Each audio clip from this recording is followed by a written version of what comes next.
This here is a desert tortoise. Now these guys, they're protected out here in the desert, mainly because a lot of people, they like to collect them, and they're actually the only tortoise that's native out here. The desert tortoise is one of the only tortoise species found in California. They spend most of their daytime hours when it's really hot in subterranean burrows that they dig. But when the weather is nice, they come out and forage. They are mostly herbivores, so they'll feed on leafy greens and cactus while out foraging in the desert. Well, we had a lot of good finds during the day, but the good herping didn't really pick up until after sunset.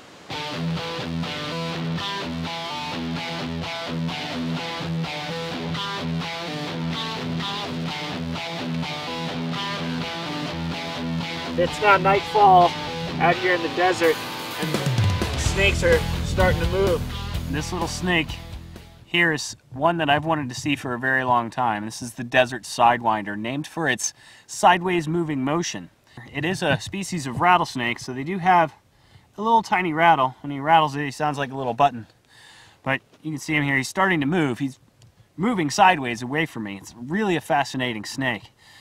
We started to road cruise. This is our first snake of the night, and one of the best ways to find this particular snake and many snakes in the desert, because it is so hot during the daytime, is to come out at night. Because it's not only the snakes that can't stand the heat of the day, a lot of the mammals in the desert also can't stand the heat.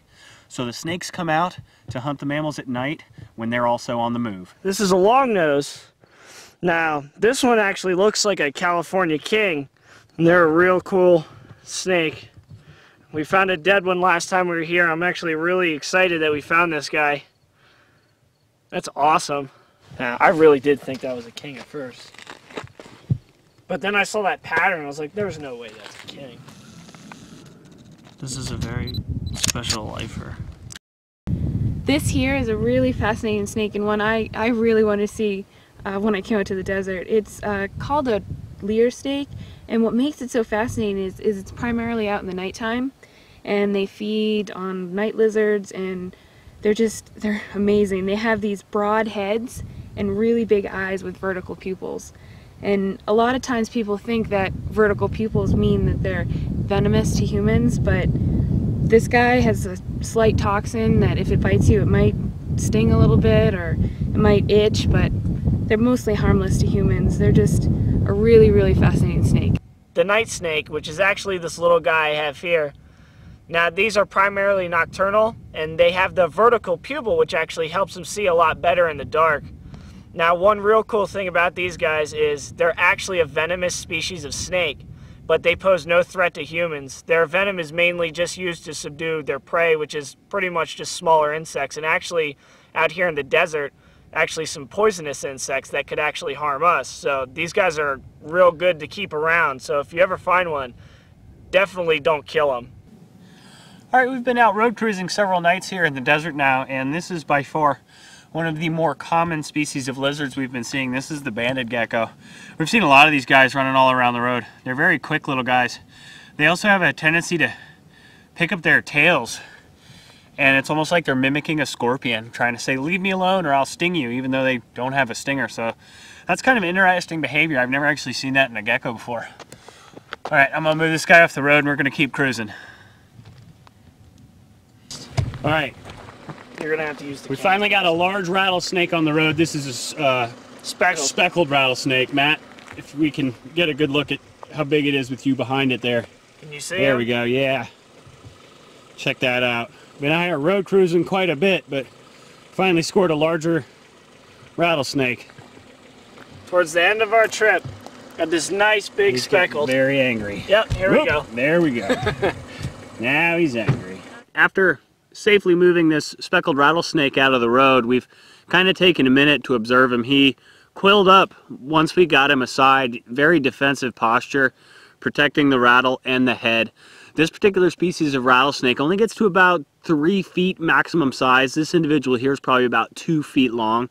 They primarily feed on rodents, and they are very venomous. So I do have a snake hook just in case the snake does decide to act up, but I'm fairly comfortable with these animals. I've seen a lot of them, and this particular one, I really feel no danger from this animal in the position that it's in.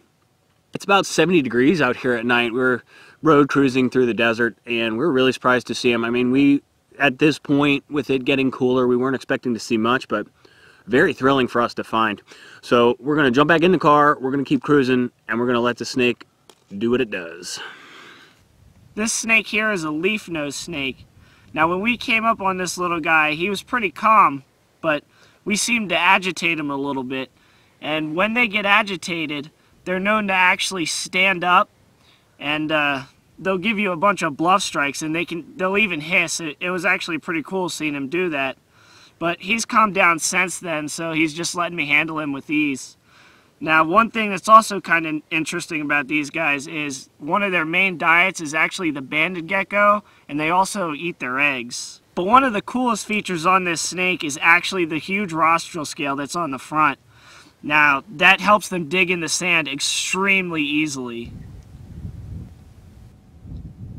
Alright, this is a desert glossy snake. It's a really common snake here in the desert. It often gets confused with the gopher snake. However, this is about how big the glossy snakes will get. The gopher snake will get much, much larger. Another way to tell the difference is a gopher snake is extremely rough to the touch, whereas the glossy snake is extremely smooth, and it can glide through the sand and can glide right through your fingers. Well, I hope you enjoyed our California herping videos. Now we find ourselves back in Maryland. Be sure to stay tuned because we've got a little bit more Herping Maryland coming your way.